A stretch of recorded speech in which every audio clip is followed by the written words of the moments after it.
At approximately 2 a.m., Sergeant Glen Amadeo was driving a patrol car over a bridge over the Passaic River. He noticed a parked SUV and 3 guys who were carrying something heavy. Glen found this strange. He parked and quickly walked towards the guys. A heavy burden turned out to be a large suitcase, from which an unpleasant smell emanated. Who were these guys and what were they trying to hide in the suitcase? Let's figure it out.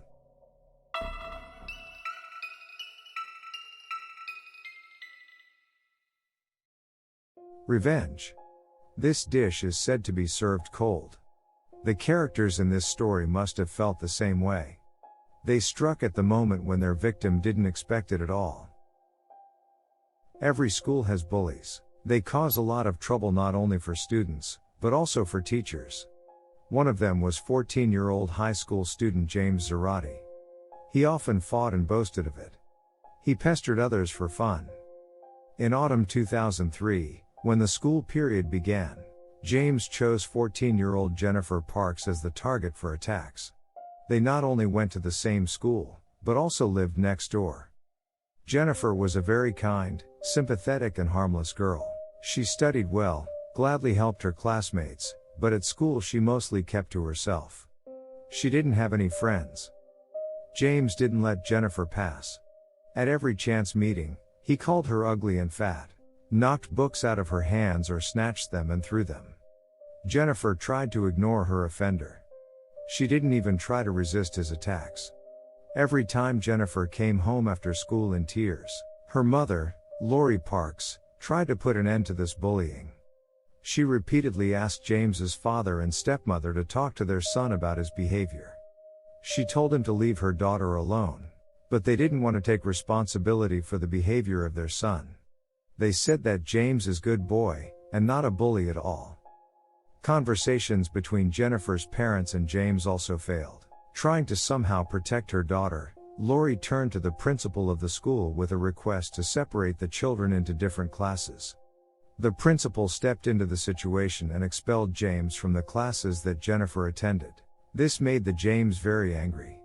In retaliation, he broke the window in Lori's car. She went to the police and James was arrested. He was charged with intentionally damaging property. For some time James was in a juvenile colony. Then he was sent to his mother in the city of Garfield, New Jersey. Now Jennifer and her abuser were separated by 60 kilometers. She breathed a sigh of relief. Jennifer's life began to improve. Now she came home from school in a great mood. Jennifer no longer worried about having to go back to school tomorrow and endure bullying. But not everyone was happy about James's departure. His older brother Jonathan was left alone. At that time, he was 16 years old. He was expelled from high school. James, like his younger brother, was a bully. The brothers used to spend time together, but now Jonathan practically didn't leave his room, which was located in the basement. The atmosphere in the house was tense. Brothers' parents, Flora Marie and John, divorced in 1997. At that time, Jonathan was 8 years old, and James was 6. For some time, the boys lived with their mother. She soon got married. So the brothers had a stepfather named Rodrigo. They didn't live together for a long time. Rodrigo was unable to establish relations with the boys. There were constant conflicts between them.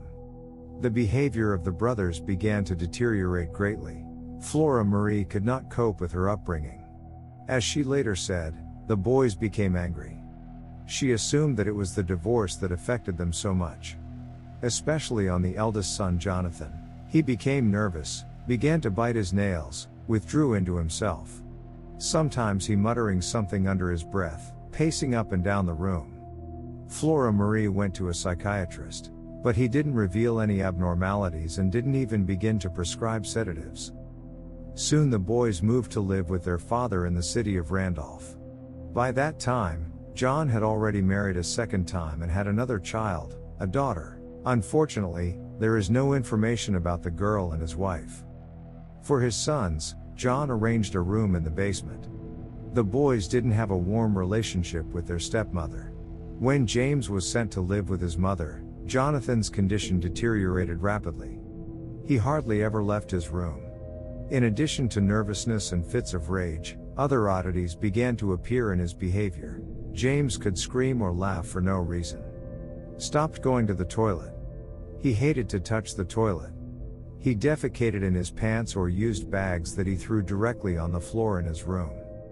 Jonathan still visited the bathroom. Moreover, he spent a lot of time there and could use a whole bar of soap at a time. John really didn't like that his son wasted too much water. Sometimes he even turned off the water so that Jonathan wouldn't spend so much time in the shower. The father tried to influence the behavior of his son, forced him to return to school or find a job, but he ignored him. Jonathan refused to accept the help of a specialist. To keep the house clean, John had to tidy up his son's room on his own. While in the Zarate family, John and his wife were trying to cope with the condition of their eldest son. Jennifer Parks was enjoying life in the neighboring house. It has been 2 years since her tormentor left town. Jennifer just blossomed. She became more open and sociable. Once she even spoke to the whole school with a story about her life.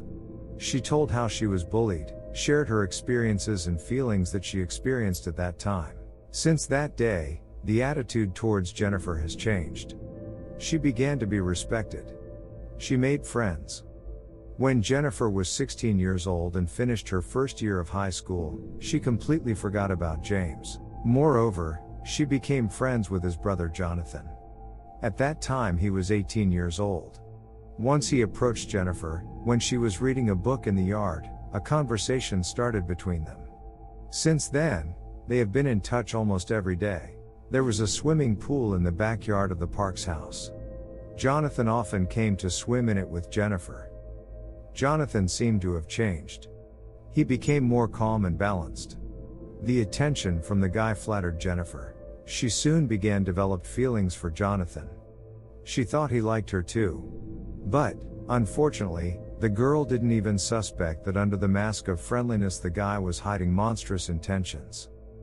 July 30, 2005. Jennifer was chatting with Jonathan. It was pretty late. Her parents were asleep. Suddenly, Jonathan invited the girl to visit him to watch TV together. Jennifer liked the attention from Jonathan, so she accepted his invitation without hesitation. It was almost 2 a.m. when Jennifer went to the neighbor's house, taking popcorn with her. She thought that they would be together, but Jonathan didn't say that his younger brother James had returned the day before. He was still angry with Jennifer, because, as he believed, it was her fault that he was sent to live with his mother. Jennifer, in good spirits, entered Jonathan's room. He closed the door behind her and the welcoming smile turned to anger. Jonathan began to say that he hates her, that she is to blame for everything. She was confused, not understanding what Jonathan was accusing her of. Instead of answering the question, she received a blow to the face. At that moment, James appeared in the room. All this time he was hiding in the toilet. In his hands was a metal rod. James pounced on Jennifer and began to strike at her body. To silence Jennifer's screams, Jonathan stuffed a bandana into her mouth.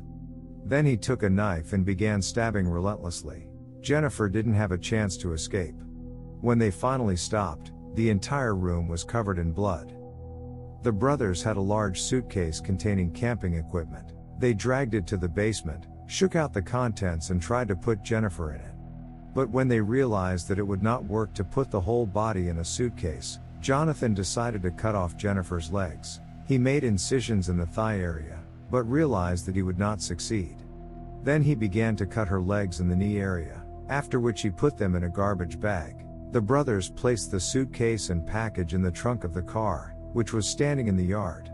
After that, they began to clean up, using a large amount of bleach. Of course, they failed to get rid of all traces. They left enough evidence. In the morning, Lori went into Jennifer's room, but there was no one there. She, together with her husband, examined the whole house, the backyard. Jennifer was nowhere to be found. Then the couple began to go around the neighbors, but no one saw the girl.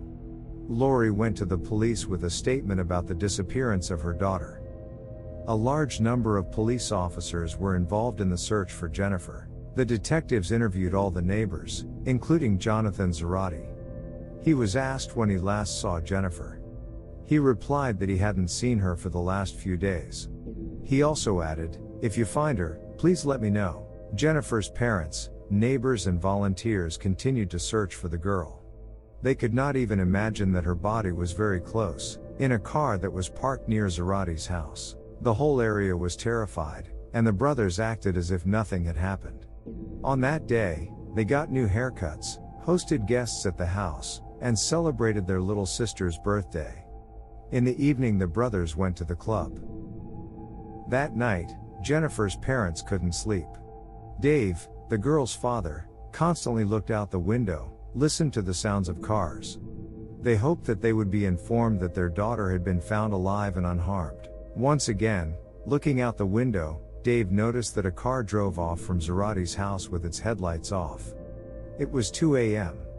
The man didn't attach any importance to this. It would never have occurred to him that there was the dismembered body of his daughter in the trunk of that car. Meanwhile, Zarate's car was heading towards the Passaic River. He stopped at the bridge and Jonathan and James stepped out with their friend Vladimir Basilio, who was asked to help throw out some rubbish.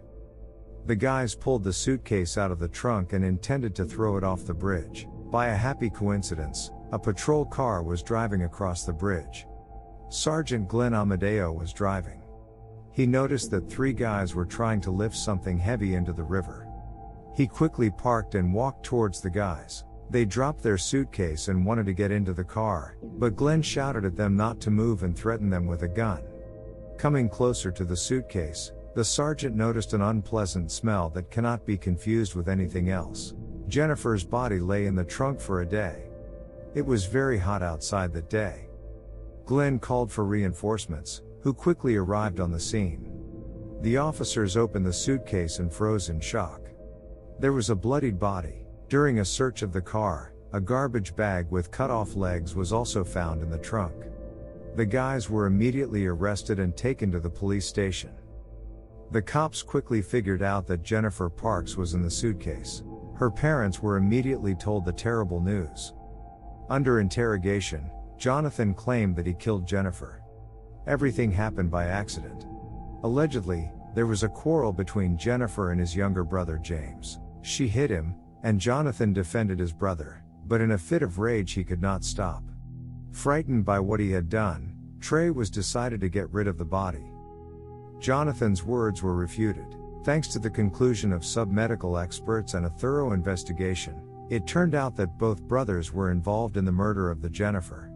In addition, the defense argued that Jennifer was harmless. She definitely would not have hit a person, because even at the moments when James mocked her at school, she could not give a verbal rebuff, but silently endured. Litigation lasted 4 years. Ultimately, the brothers were sentenced to life imprisonment. As for James' friend Vladimir, he initially claimed that he didn't know anything. He was asked to help throw out the garbage, but at the trial he nevertheless admitted that James told him about the contents of the suitcase, and even shared how he and his brother planned everything and implemented.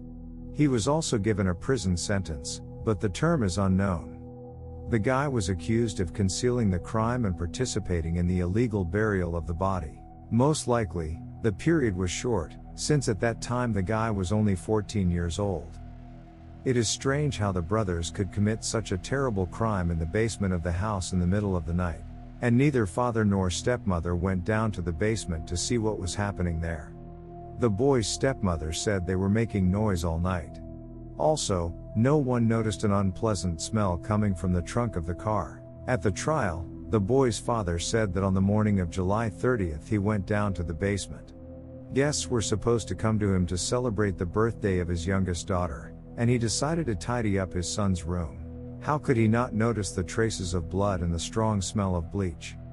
Detectives who searched Zarate's home said that even at the time of the basement inspection, which happened a few days later, there was a strong smell of bleach. The prosecutor suggested that John might have known what happened that night, but it was not possible to prove this and bring him to justice. The main motive for this terrible crime was revenge. But at the trial, 2 months after the start of the proceedings, Vladimir said that there was a dispute between the brothers. Jonathan claimed that James didn't have the courage to kill someone, and he wanted to prove otherwise. But the court could not establish the veracity of these words.